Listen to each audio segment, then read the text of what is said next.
DTP को target करके कि वो बीजेपी के बंदों को टारगेट कर रहा है या ऐसा कुछ नहीं है। सारी पब्लिक है, अमीर है, गरीब है, बीजेपी से है, कांग्रेस से है, मैं खुद हूँ, आप हैं, कोई भी है, सब के लिए बराबर कार्रवाई की जा रही है। और इससे पहले भी पूछा था, उसमें भी आपने एक बड़ा अच्छा सवाल मेरे से पूछा कि 70-80 लाख रुपए का तो वो घर नहीं ले सकता, 10-20 लाख रुपए का किसी को घर लेना तो वो कहाँ जाए। पिछले 1 साल के अंदर 18 FIR करवाई हमने और 6 लोगों को गिरफ्तार किया है। मेन कॉलोनाइजर आज तक गिरफ्तार नहीं हुआ। मेन कॉलोनाइजर अगर हमें भी पता है जिन जिन की कॉलोनियां हैं, बड़े बड़े लोगों के नाम है, उनको आज तक गिरफ्तार नहीं किया गया। उनके नाम अगर गिरफ्तारी होती तो हम सबसे पहले खबर दिखाते, लेकिन वो वहां आकर ईमानदारी हमारी आप जैसे अधिकारियों की कहां चली जाती है, सवाल पूछना चाहेंगे। हाँ, तो इसके अंदर अपना जो प्रशासन है वो पूरा सख्त है। अंतिम सवाल आपसे पूछना चाहेंगे, जो कल बीजेपी नेता सतीश राणा की तरफ से आप पे आरोप लगाए गए हैं, उस पर क्या कहना चाहेंगे? हाँ, तो उसका मैंने जवाब दिया ना कि उन्होंने ये आरोप लगाया कि सामने वाले क्यों छोड़ दिए, शायद उनसे पैसे लिए होंगे, तो उनका है, आप मेरे से लीजिए, मैं आपको डॉक्यूमेंट देता हूं। करनाल में लगातार जो है गरीब लोगों के जो मकान तोड़े जा रहे थे, और कल की बात अगर की जाए तो कल एक बीजेपी नेता का जो है शोरूम भी तोड़ दिया गया। जो बीजेपी के जिला अध्यक्ष हैं, किसान सेल के जिला अध्यक्ष हैं सतीश राणा, उनका भी शोरूम तोड़ा दिया गया और उन्होंने गंभीर आरोप जो है करनाल के डीटीपी पर लगाया कि पैसे की मांग की गई है। बहरहाल आरोप है। इस बारे में बातचीत करने के लिए जो करनाल के डीटीपी हैं विक्रम कुमार हमारे साथ मौजूद हैं। सर, क्या कुछ बताना चाहेंगे? लगातार पिछले काफी दिनों से जो है करनाल में इस तरह की कार्रवाई कर रहा है प्रशासन की, कहीं ना कहीं अवैध कॉलोनियों में मकान लेना सही नहीं है, कहीं ना कहीं लोगों को भी इस चीज का ध्यान जरूर रखना चाहिए। लेकिन सवाल यही उठता है कि आखिरकार गरीब लोग जाए तो कहां जाए, क्योंकि अगर बात की जाए वैध कॉलोनियों की, वैध कॉलोनियों में वो नहीं ले सकते 70-80 लाख का प्लॉट। अगर वहां 10 से 20 लाख रुपए का प्लॉट लेते हैं तो वो आखिरकार जाए तो जहां का। और कल की जो कार्रवाई हुई है उस पर कई तरह के गंभीर आरोप जो है आपके ऊपर लगाए गए हैं, और आरोप किसी और ने नहीं बल्कि करनाल से एक बड़े बीजेपी के नेता है, उन्होंने आरोप लगाया है कि 7 लाख रुपए आपने लिए हैं। इस पर आपका क्या कहना है? हाँ, तो मैं आपका जो कल कार्रवाई होती है उसका बारे में बताता हूँ, और वो जो आपने मेरे से एक साथ 3-4 क्वेश्चन पूछे हैं, 1 बाय 1 मैं सबका आंसर देने की कोशिश करता हूँ। जैसे आपका पहला क्वेश्चन मैं ये कर लेता हूँ कि गरीब लोगों के मकान तोड़े जा रहे हैं। तो जब 19/1 को हमारी कार्रवाई हुई थी और जिसमें बलविंदर जो पार्षद थे वो आए थे, तब ये एलिगेशन था कि सिर्फ गरीबों के मकान तोड़े जाते हैं, बाकी किसी को कुछ नहीं कहा जाता।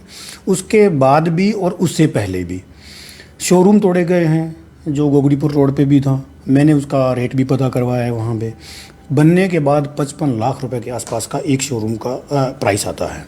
तो क्या वो लोग गरीब हैं? वो बिल्कुल गरीब लोग नहीं हैं। वो कमर्शियल बना के अपना मोटिव सीधा करने की कोशिश कर रहे हैं, डीटीपी को टारगेट करके कि वो बीजेपी के बंदों को टारगेट कर रहा है या ऐसा कुछ नहीं है। सारी पब्लिक है, अमीर है, गरीब है, बीजेपी से है, कांग्रेस से है, मैं खुद हूँ, आप हैं, कोई भी है, सब के लिए बराबर कार्रवाई की जा रही है। अगर कल को मैं बना लूँ अनऑथराइज में तो मेरा भी तोड़ा जाएगा। ये हो गया पहला सवाल आपका। दूसरा सवाल हो गया कि वो बीजेपी नेता का थे और वहाँ ने तोड़ा गया उनका शोरूम। वो 30 मीटर ग्रीन बेल्ट के अंदर आता है, पहली बात। दूसरा, वो अनऑथराइज कॉलोनी का पार्ट भी है। तीसरी बात कि ये चलता है कि सीएम साहब ने ये ऑर्डर दिए थे कि बने हुए मकान नहीं तोड़ने। वो तो बिल्कुल नया मकान बना हुआ था, जो आपने भी देखा होगा वहाँ पे, उस पर शटर तक नहीं लगा हुआ, उस पर शटर तक नहीं लगा हुआ। वो कितना नया है, उसको हमने डेमोलिश किया। वो सतीश राणा, मेरे को तो नाम भी नहीं पता। वो मौके पे आए तो मेरे को नाम पता लगा। जब मेरे को नाम ही नहीं पता तो मैं खास कैसे किसी को टारगेट कर सकता हूँ। अब रही बात कि उन्होंने जो आरोप मेरे पे लगाए हैं, आरोप का जो वीडियो था वो भी मैंने देखा कि उन्होंने कहा कि सामने वालों को बन रहे हैं वहाँ पे, वो कैसे छोड़ दिए डीटीपी ने।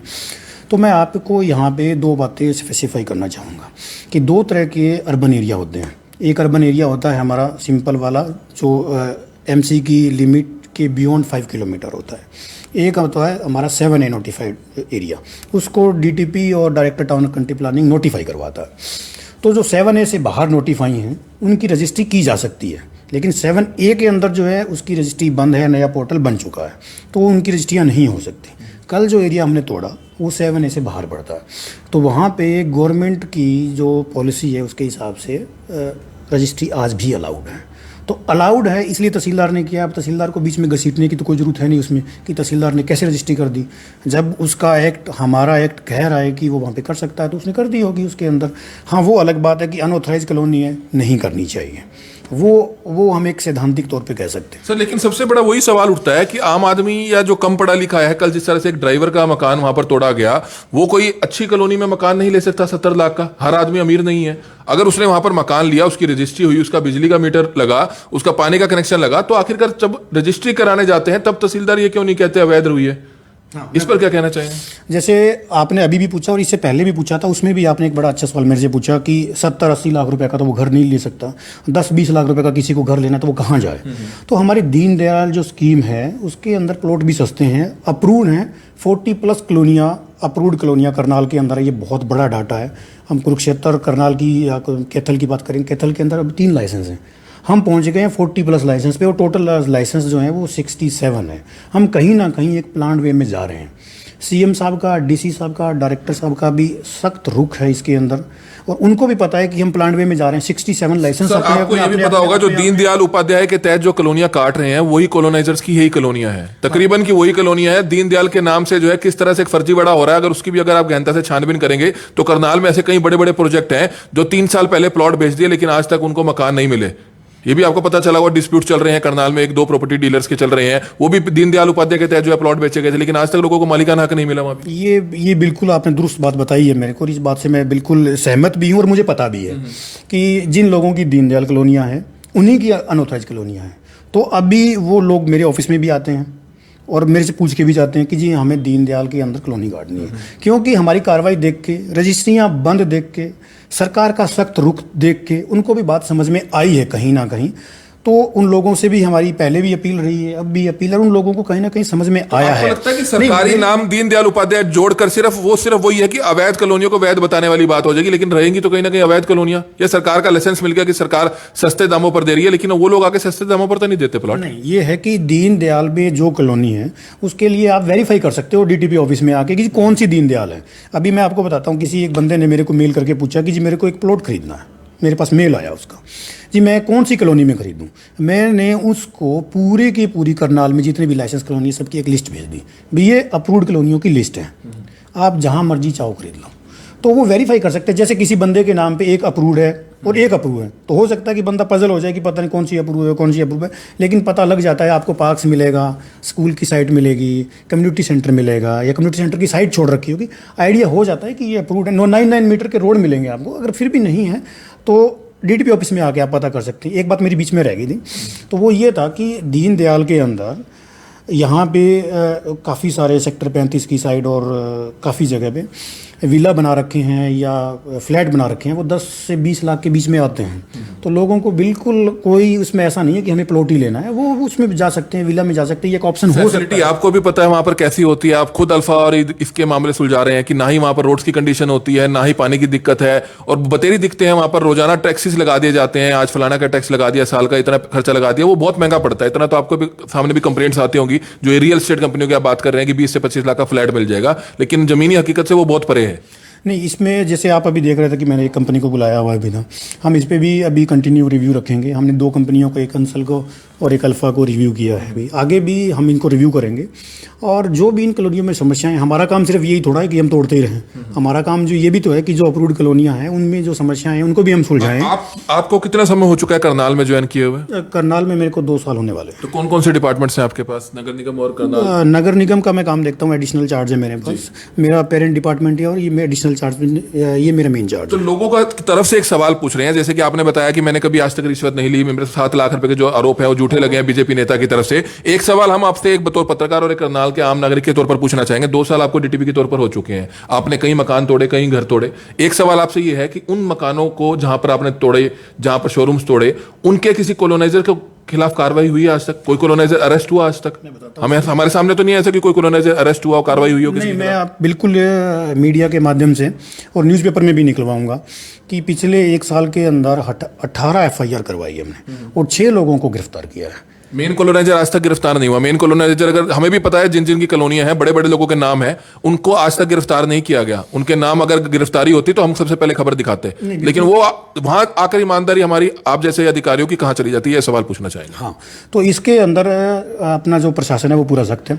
3 तारीख को हमने 3 मार्च को DC साहब के यहाँ पे एक मीटिंग बुलाई गई है, जिसमें SP साहब भी आएंगे, पुलिस डिपार्टमेंट पूरा होगा, SDM साहब भी होंगे, मैं भी होऊंगा, सारे लोग बैठ के इस पे मंथन किया जाएगा कि इन लोगों की गिरफ्तारी भी की हमने 6 लोगों की, पर 6 लोगों की गिरफ्तारी करने के बाद उनको जमानतें मिल गई हैं सभी को। आपको अभी पता है मेन कॉलोनाइजर्स नहीं है वो शहर में। अगर आप कार्रवाई कर रहे हैं, अगर आप मेन किसी से भी जानकारी लेंगे, एक पत्रकार के नाते मैं जानकारी लूंगा, तो मुझे पता चलेगा कि वो असली मालिक नहीं है। असली मालिक आज भी जो है बड़ी बड़ी होंडा सिटी या बड़ी मर्सिडीज गाड़ियों में घूमते हैं, जिनकी आज तक गिरफ्तारी नहीं हुई है। लोग वही सवाल पूछते हैं, लोग तभी आरोप लगाते हैं कि आप कार्रवाई कर रहे हैं, अच्छी बात है, आप एक ड्यूटी है, आपकी अधिकारी है, आप कार्रवाई कर रहे हैं, लेकिन उन कॉलोनाइजर्स ही मेन आरोपी समझते होंगे आप, या नहीं है वो आरोपी? नहीं, जो ऐसा है कि जिसके नाम पे लैंड है, मेन अक्यूज तो वही होता है उसके अंदर, और उसी के ही खिलाफ चलाया जा रहा है। लेकिन ये भी आप जैसे बात भी हुई है हमारे ऊपर से कि अगर हमने उन लोगों को भी अगर अरेस्ट करवा दिया है, तो कल को आने वाले टाइम में वो भी जब डीलर को कहीं ज़मीन बेचेंगे और डीलर उसमें कॉलोनी काटने की कोशिश करेगा, तो वो कहेगा भी अपने नाम पे रजिस्ट्री करवा लो, हाँ, ताकि मेरे को कल जेल में ना जाना पड़े। में ऐसे ही 5-7 भूमाफिया हैं जो ये कॉलोनियों को काटने का काम करते हैं। कहीं भी अगर आप देखेंगे तो उनकी पार्टनरशिप वहीं से वहीं नजर आएगी। आपने 1 महीना पहले गोगड़ीपुर फाटक के पास कार्रवाई की, उस कॉलोनाइजर के खिलाफ कोई कार्रवाई हुई वहां पर आज तक? नहीं, मेरे को पर्टिकुलरली वैसे तो नहीं पता इस चीज़ का कि उसको जो कॉलोनी में किया है हमने, कि उसके खिलाफ हुई है कि नहीं हुई है, पर हमने सभी को किया हुआ है। हमने हमारे जो एसपी साहब हैं उनसे बात की हुई है, उनसे साथ मीटिंग भी हुई है, 3 तारीख को फिर मीटिंग है। एसपी साहब इसमें बढ़ा सकते हैं, वो कह रहे हैं ईच एंड एवरी कोई नहीं छोड़ा जाएगा, चाहे वो गोगड़ीपुर फाटक हो या कोई और फाटक हो। बोलते तो सारे अधिकारी हैं, लेकिन कार्रवाई तो आप ही की शिकायत पे होनी है ना। जब अगर आप अपनी सीआईडी से पता लगाएंगे कि कॉलोनी फलाने कॉलोनाइजर ने काटी है, शहर का वो भूमाफिया है, तो उसके खिलाफ कार्रवाई तो आपकी शिकायत पे होगी। लेकिन अरेस्ट क्यों नहीं होते, ना कार्रवाई होती है, वो दूसरी कॉलोनी काट देता है, एफआईआर तो दूसरों के नाम हो जाती है। एफआईआर आपने बताया कि 2 साल से आप आए हैं, लेकिन 2 साल से आपने कई कॉलोनियों में तोड़फोड़ की है। हमें नहीं ध्यान कि किसी बड़ी कॉलोनी का कोई जो मेन मालिक है वो गिरफ्तार हुआ हो। ये अभियान जो चलाया हुआ है हमारा, उसमें ज़रूर गिरफ्तारियां हो रही हैं, अभी भी हो रही हैं, आगे भी होंगी। और जो आप जिन बड़ी मछलियों का नाम ले रहे हैं, आने वाले टाइम में आपको 100% उनमें देखने को मिलेगा। आने वाला टाइम 2 साल तो आपको हो चुके हैं लोग, हम वही सवाल आपसे पूछ रहे हैं कि आने वाला टाइम वो कब आएगा? अब 2 साल हो चुके हैं, 2.5 साल बाद आप यहाँ से ट्रांसफर हो जाएंगे, लेकिन उनके खिलाफ तो कोई कार्रवाई नहीं करके गए आप। फिर फायदा क्या ऐसी ईमानदारी का? अगर आप कार्रवाई कह रहे हैं कि मैं ईमानदार हूं, आपने गरीबों के मकान नहीं तोड़े, आपने शोरूम्स नहीं तोड़े, लेकिन अगर मेन कॉलोनाइजर्स को ही गिरफ्तार नहीं किया, जब तक कोई भी अधिकारी आया हमने नहीं देखा, आज तक वो कॉलोनियां काटते आए हैं, आगे भी काटते रहेंगे और गरीब लोग ही पिसता है। सवाल जायज है, आपको लगता है जो जायज है सवाल? बताता हूँ, जो इनकमेंसी बोर्ड हमारा लगा हुआ है वो 72 से लगा हुआ है। 72 से यहाँ पे कोई ना कोई अधिकारी रहा ही होगा, पर 72 से लेके और 2019 तक किसी की कोई गिरफ्तारी नहीं हुई आज तक मेन कॉलोनाइजर की नहीं हुई, इक्का दुक्का को छोड़कर। मेन कॉलोनाइजर की नहीं, किसी की भी नहीं हुई 19 तक। लेकिन हमने 6 लोगों को गिरफ्तार करके ये साबित किया है कि अब प्रशासन और चुप नहीं बैठेगा। सर 6 के अगर आप नाम सबके सामने, मीडिया के सामने अगर लाएंगे ना, शहर के मौजूद आदमियों के सामने लाएंगे, तो हर आदमी पहचान जाएगा कि ये मेन कॉलोनाइजर नहीं है, सिर्फ ये एक चेहरा है। नहीं, बिल्कुल ये चेहरा है। अगर आप सारे कागज दस्तावेज निकलवाएंगे, उनकी बैंक ट्रांजैक्शन निकलवाएंगे, तो आपको प्रूफ पता चल जाएगा कि कौन कल्प्रिट है। एफआईआर तो दर्ज कर दी, एक को गिरफ्तार कर दिया, कि आगे उसकी जांच नहीं चलती? 2 साल में उसकी आगे जांच नहीं चलती कि मेन कॉलोनाइजर कौन है? मेन कॉलोनाइजर का भी मैं बता देता हूँ। एक मेन कॉलोनाइजर कोई है, उसकी एक जांच रिपोर्ट अलग से चल रही है। वो डीसी साहब उसमें का इंटरवेन है और डीसी साहब को ही उसमें बोला हुआ है। वो डीसी साहब उसकी पूरी छानबीन करके और रिपोर्ट जो है वो चंडीगढ़ सबमिट करेंगे। तो ऐसा नहीं है, हर एंगल से काम करने की कोशिश की जा रही है। मेरा एक पॉइंट बीच में छूटता है, वो मैं भूल गया बीच में। जैसा कि कल मेरे पे एलिगेशन था कि मैंने सामने वाले शोरूम क्यों छोड़ दिए, तो आपको वो मेरा मोबाइल उधर रखा हुआ है, 4:26 पे मेरे पे वो आता है, मैसेज आता है कि आप पे कोर्ट केस हो गया है। मेरे पे कल कोर्ट केस है और आज उसकी पेशी, यानी कि 26 तारीख को ही उसकी पेशी चल रही है। मैं आपको डॉक्यूमेंट दूंगा, आप मीडिया में दिखा सकते हैं। उसकी पेशी अब चल रही है। उन्होंने मेरे पे ये एलिगेशन लगाए हैं, जिन्होंने मेरे पे कोर्ट केस किया है, कि वो एरिया तो डीटीपी की जुडिक्शन में नहीं आता। तो अब इस टाइम मेरे जेई और बाकी लोग गए हुए हैं और वो जज साहब ने भी हमसे डॉक्यूमेंट मांगे कि आप साबित करें कि आपकी जुडिक्शन में कैसे आता है। जो हमने कल बहुत अच्छे से कार्रवाई की और जो छोड़ दिए उनकी वजह ये थी। तो आता है आपके इलाके में ही आता है जो कार्रवाई, क्योंकि आरोप तो सतीश राणा जो बीजेपी के नेता है उन्होंने भी लगाया कि आपके एरिया में नहीं आता। वो बिल्कुल आता है। डीटीपी की ऐसी कोई पावर नहीं है कि उसके एरिया में नहीं आए और फिर भी कार्रवाई कर दे।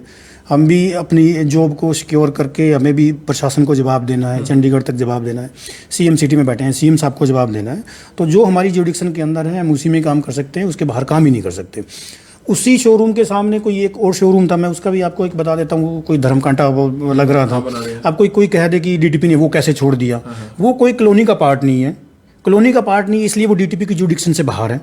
अगर वो कॉलोनी का पार्ट है तो जुडिक्शन के अंदर है। लेकिन तो आप कार्रवाई उसके- करने गए हैं, आपने उसका नक्शा चेक किया कि वो इतनी बड़ी इमारत या इस तरह की बना सकता है, कोई नक्शा चेक किया आपने उसके भी? अगर उन लोगों ने कहा कि वो आपने छोड़ दिया तो आपने उनका कागज या दस्तावेज चेक किए कि क्या उन्होंने नक्शा पास कराया, इस तरह का कुछ? नहीं, वो हमारी जुडिक्शन में नहीं है, वो हमारी जुडिक्शन में नहीं है, इसलिए हमें कोई नक्शा चेक करने की जरूरत नहीं है।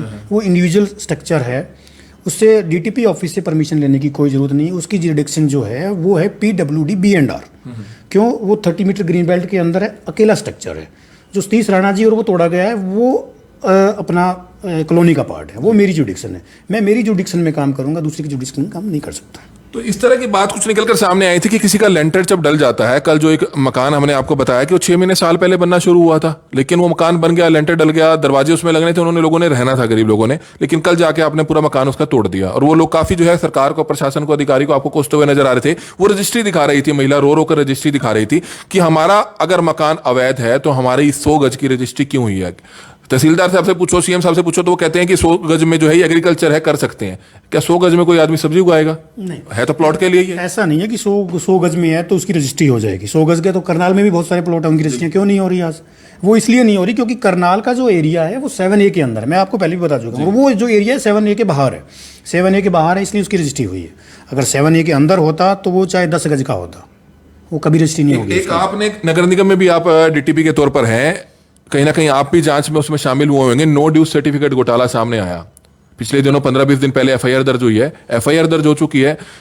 ऐसा तो नहीं है कि सारा कुछ आंकड़ा बाहर के लोगों को पहले ही पता था। नगर निगम का कहीं ना कहीं लीकेज तो हुआ होगा, कहीं ना कहीं जो इतनी जानकारियां उनके पास है, आपकी आईडीज हैक कर ली गई है, अधिकारियों की आईडीज हैक कर ली गई है, कहीं ना कहीं तो अंदर का आदमी शामिल होगा। आज तक एक गिरफ्तारी नहीं हुई।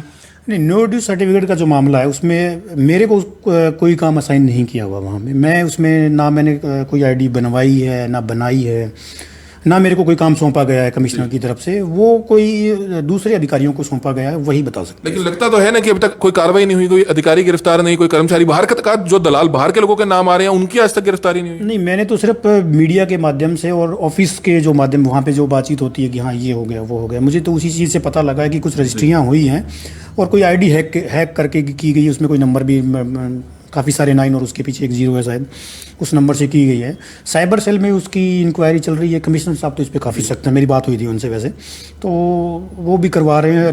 अपने डायरेक्टर जो अर्बन लोकल बॉडी हैं वहाँ से वो इंक्वायरी हो रही है। डीटीपी साहब, एक आपसे सवाल पूछना चाहेंगे, आप अधिकारी हैं, मेन नजर आप पे रहती है कि आप पीला पंजा लेकर जाते हैं, आप गरीब का मकान हो, अमीर का मकान हो, नेता का मकान हो, आप उसका पीला पंजा से सारा 2 मिनट में तहस नहस कर देते हैं, तोड़ देते हैं।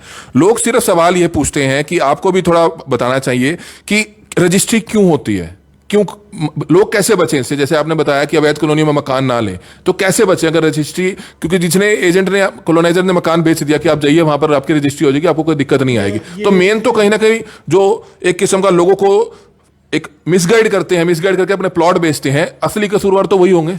नहीं, आपने बड़ा वैलिड पॉइंट उठाया है और ये शायद काम आएगा मेरे को, क्योंकि जनता तक जाएगा ये। Town and country planning department ने एक पोर्टल लॉन्च किया है अभी, उसके ऊपर अनऑथराइज कॉलोनी के अंदर क्या क्या समस्याएं हैं, क्या क्या प्रॉब्लम आपको आ रही है, वो आप उस पोर्टल पे जाके रजिस्टर कर सकते हो। ये हमने पैम्पलेट भी लगवाए हैं, अपने फ्लैक्स बोर्ड भी लगवाए हैं, और स्मार्ट सिटी वाली जो हमारी LED उस पर भी चल रहा है वो।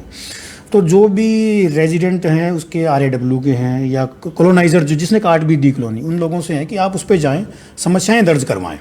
उस पर क्या डिसीजन लेगी वो गवर्नमेंट का डिसीजन होगा, लेकिन उस पर कोई डिसीजन लिया जाएगा, उस पर कोई डिसीजन लिया जाएगा। तो ज़्यादा से ज़्यादा लोगों से है कि आप अपनी प्रॉब्लम जो है वो उस पर डालें, और जब तक कोई डिसीजन नहीं होता तब तक आप किसी तरह का कोई कंस्ट्रक्शन ना करें, और कोई कंस्ट्रक्शन कर रहा है तो वो उसी जगह पे स्टॉप कर दें। अगर किसी के 2 फीट 4 फीट बन गया है तो वो वहीं स्टॉप करें, और अगली जो गवर्नमेंट की कोई पॉलिसी है या गवर्नमेंट ने समस्याएं सुनने के लिए कोई पोर्टल लॉन्च किया है, उसमें हमने न्यूज़पेपर में भी निकलवाया था कि गवर्नमेंट का फैसला होगा उस पर, तो कुछ ना कुछ गवर्नमेंट की तरफ से आएगा। आपने पिछले दिनों शायद एक करनाल जेल के आसपास एक कॉलोनी में भी कोई कार्रवाई करी थी।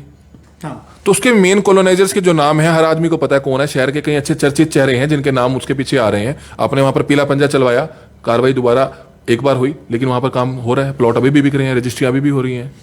नहीं, रजिस्ट्रियाँ तो नहीं हो सकती वहाँ पे, रजिस्ट्रियाँ नहीं हो सकती मरने के बाद। मेरे से पहले भी साइट टूटी होगी, मुझे इसका। तो आपने 2 बार कार्रवाई करी है, इतना अमला जमला आप लेकर गए, पुलिस अधिकारी लेकर गए, आम लोगों के लिए आप गए कि आम लोग यहाँ पर ना लें, लेकिन उन कॉलोनाइजर्स के खिलाफ कोई कार्रवाई हुई? आज तक अरेस्ट हुए होंगे मेन कॉलोनाइजर्स जो थे, जो वहाँ प्लॉट बेच रहे हैं? बेटा जी, मैं इसमें आपको एक चीज़ बता सकता हूँ कि कॉलोनाइजर का तो हमने पूरा का पूरा डाटा एसपी साहब को प्रोवाइड करवा दिया है जी। Each and every. हमने कोई नहीं छोड़ा। हमने ये नहीं है कि गोगड़ीपुर क्या है या जेल के सामने वाली कॉलोनी क्या है, हमने किसी को नहीं छोड़ा।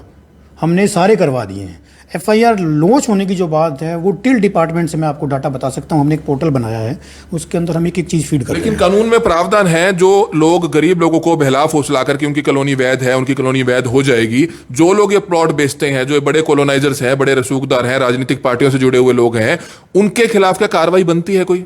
इसे सिर्फ एफआईआर होती है उनकी? कल को अगर जांच आप करते हैं, आप बतौर आप डीटीपी हैं, अगर आपके बयान होते हैं, आपके आधार पर जो है शिकायत दर्ज होती है, तो उनके खिलाफ कार्रवाई तो होनी चाहिए होगी। नहीं, हमारे एक्ट के अंदर प्रोविज़न है कि अगर जिसको हम पकड़ के गिरफ्तार करवाएंगे और वो तो कोर्ट का डिसीजन होगा जो भी होगा, अगर वो कल्प्रिट मिलता है, गिल्टी होता है उसको, तो उसको 3 साल की सज़ा का प्रावधान हमारे पास है, वो कोर्ट डिसाइड करेगा। तो सिर्फ 6 लोग ही अभी तक अरेस्ट हुए हैं 2 साल में आपके कार्यकाल में? हाँ, अभी 6 लोग अरेस्ट हुए हैं। बाकी हमारी 3 तारीख को मीटिंग है, उसमें हम डीसी साहब के सामने ये पूरी की पूरी रिपोर्ट रखेंगे। तो उम्मीद करते हैं कि जो बड़े लोगों के नाम आपको भी पता है, हमें भी पता है, उनके खिलाफ कोई कार्रवाई होगी 2 साल में? नहीं हुई जो अब होगी? हमने पूरी कोशिश की है इसके अंदर। वैसे मैं नाम ले ही देता हूँ, जो धमीजा है यहाँ पे, उनके खिलाफ भी हमने उनकी जो प्रॉपर्टी है उसको ऑक्शन करने के लिए प्रपोजल चलवा दिया है डीसी साहब को बोल के कि वो जैसे अंडरग्राउंड है वो मिल नहीं रहे हैं, उनको गिरफ्तार करने तो का। पुराने हैं, आजकल तो नए नेता जो है कॉलोनाइजर्स बन गए हैं, उनके लिए शायद फोन भी आते होंगे, आपको दबाव भी किसी तरह का रहता होगा, लेकिन आपने कहा कि मैं दबाव में नहीं आता। नहीं, हम तो प्रशासन और सरकार के साथ हैं। जो सरकार और प्रशासन से ऑर्डर मिलता है हम उसी तरह से करते हैं। इसमें मैं एक बात और भी जोड़ देता हूँ, जैसे कुछ लोगों का मैंने मीडिया में देखा कि किसी को कुछ पता ही नहीं होता, डीटीपी अपने तरीके से काम करता है। ऐसा नहीं है, मैं अपने तरीके से ज़रूर काम करता हूँ, पर हर एक मेरे सीनियर ऑफिसर को पता होता है। कल की कार्रवाई के लिए डीसी साहब को जाने से पहले पता, कार्रवाई करते हुए बीच में मैंने फिर फ़ोन करके बताया जी मैंने इतना किया है। और सबमिट जब हो जाती है तो हम आके रिपोर्ट भी सबमिट करते हैं। डीसी साहब के पास एक रिपोर्ट जाती है, हमारे एसटीपी हैं उनको पास रिपोर्ट जाती है, हमारे सीटीपी हैं वहाँ पे उनको रिपोर्ट जाती है, और एक रिपोर्ट हमारे डायरेक्टर साहब को जाती है विद फोटो जी। तो ईच एंड एवरी जो मेरे सीनियर हैं, जो मेरे बॉस हैं, सबकी नॉलेज में रहता है। तो एक अंतिम सवाल आपसे पूछना चाहेंगे, जो कल बीजेपी नेता सतीश राणा की तरफ से आप पे आरोप लगाए गए हैं, उस पर क्या कहना चाहेंगे? हाँ, तो उसका मैंने जवाब दिया ना कि उन्होंने ये आरोप लगाया कि सामने वाले क्यों छोड़ दिए, शायद उनसे पैसे लिए होंगे। तो उनका है, आप मेरे से लीजिए, मैं आपको डॉक्यूमेंट देता हूँ अभी, या अगर आप मेरे को अलाउ करो तो मैं आपको अभी उसमें मोबाइल में दिखाता हूँ। 4:26 पे मेरे पास एक आया है कि आप पे कोर्ट केस है और आपको यहाँ आके रिप्लाई करना है। मेरी टीम गई हुई है, हम कोर्ट का रिप्लाई कर रहे हैं उसके अंदर, और देखते हैं उसमें कि क्या। हमने हालांकि उसमें 15 दिन का टाइम जरूर मांगा कोर्ट से कि हम पे एकदम से अचानक से कोर्ट केस हो गया, तो हमें रिप्लाई फाइल करने के लिए 15 दिन का टाइम दिया जाए। पर कोर्ट ने हमें कहा कि नहीं, आप आज ही बताएं। तो मेरी टीम गई हुई है वहाँ पे, हम आज कोर्ट के सामने अपना रिप्लाई सबमिट कर रहे हैं। तो ये आप देख रहे थे डीटीपी करनाल विक्रम कुमार, जिनसे तमाम सवालों के जवाब जो है करनाल ब्रेकिंग न्यूज ने पूछे जरूर, हालांकि सभी सवालों के जवाब भी उन्होंने दिए, लेकिन करनाल ब्रेकिंग न्यूज लगातार लोगों से भी अपील करता है कि कोशिश की जाए कि ऐसे कॉलोनाइजर्स के झांसे में ना आए और इन अवैध कॉलोनियों में जितना हो सके उतना प्लॉट रहने से बचा जाए। लेकिन एक सवाल यह भी उठता है कि प्रशासन कहता है, अधिकारी कहते हैं कि वह कॉलोनियां अवैध है, वैध कॉलोनियों में प्लॉट लीजिए। वैध कॉलोनियों में प्लॉट जो है 70 से 80 लाख रुपए का आता है, 90 लाख रुपए का आता है, जो आम आदमी, गरीब आदमी मकान नहीं ले सकता। लेकिन सवाल है कि गरीब आदमी अगर रहेगा तो कहां रहेगा? इन कॉलोनियों में अगर मकान लेता है तो 6 महीने बाद उस पर प्रशासन का पीला पंजा चल जाता है।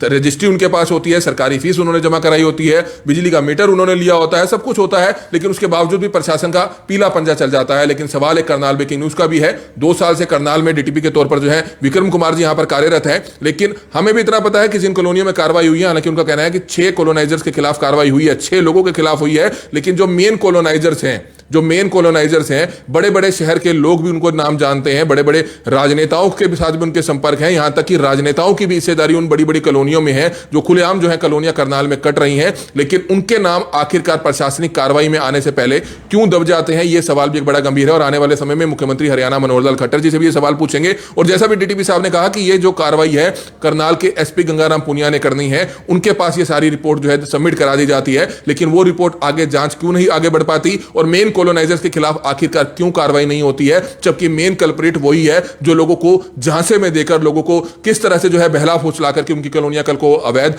जो है वो अवैध हो जाएंगी। यहां पर आप मकान लीजिए, लेकिन उन कॉलोनाइजर्स के खिलाफ आज तक कोई कार्रवाई नहीं हुई होती है, हमने कभी नहीं देखा। सिर्फ जो एक दूर का चेहरा होता है, जो बनावटी चेहरा होता है, उनके जो है आगे कर दिया जाता है उन कॉलोनाइजर्स की तरफ से। लेकिन अगर जांच की जाए, ईमानदारी से जांच की जाए, तो उन मेन कॉलोनाइजर्स के नाम भी जो है सामने आ सकते हैं, जो तकरीबन शहर में जो अवैध कॉलोनियां कट रही हैं, सभी में उनकी हिस्सेदारी होती है, लेकिन उनके खिलाफ जो है कार्रवाई नहीं होती है। तो लगातार हमारी आप सभी से अपील रहेगी कि जितने भी लोग इस वीडियो को देख रहे हैं, इस वीडियो को जरूर शेयर कीजिएगा। दूसरा, करनाल के जो डीटीपी हैं विक्रम कुमार, उन्होंने ये साफ कर दिया जो कल बीजेपी नेता की तरफ से उन पर आरोप लगाए गए थे पैसे लेने के, वह सरासर जो है बेबुनियाद है। इस तरह का कोई भी मामला नहीं है, उन्होंने आज तक कभी रिश्वत नहीं ली है और वो अपनी कार्रवाई करते हैं जिसकी ड्यूटी के तहत जो है उन्होंने कल भी कार्रवाई की है और आगे भी वह करते रहेंगे। हमारी आप सभी से अपील, जो भी लोग इस वीडियो को देखें, इस वीडियो को शेयर जरूर करें। कमल मिड्डा, करनाल ब्रेकिंग न्यूज, करनाल।